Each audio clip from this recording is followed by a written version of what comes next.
Good afternoon, all. Dr. Jerry here. Wanted to throw a conceptual idea out to you. There are two different theories on how people develop disease. And I'm not talking about like heart disease or cancer, but specifically infectious disease, so viruses and bacteria. So one and the more universally utilized is called the germ theory, popularized by Louis Pasteur.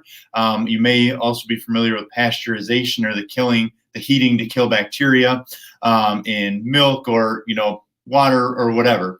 But the germ theory, in a nutshell, states that if you get exposed, you run the risk of developing an infection from a virus or bacteria, which is the way that these diseases spread.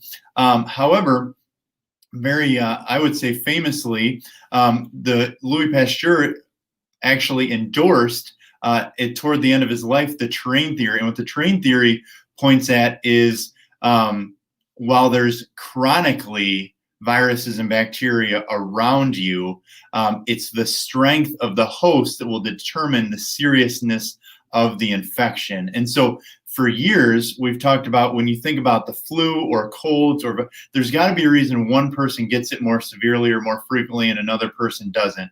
And that is ultimately based on a lot of factors, lifestyle, current energy, current stress level, different variations. But ultimately, this whole idea of living in fear and being afraid of a virus, there's a video that I posted a few weeks ago where it talks about viruses aren't alive. In fact, there's about 10 to the 31st power, however many billions, zillions, gazillions of viruses around you at any given time. Certain ones are more of a germ, but certain ones actually, the exposure to the flu or to certain things, they actually cause your DNA or RNA to change to actually help you be a healthier person long term. Additionally, when you talk about being exposed to a virus or bacteria, especially related to viruses,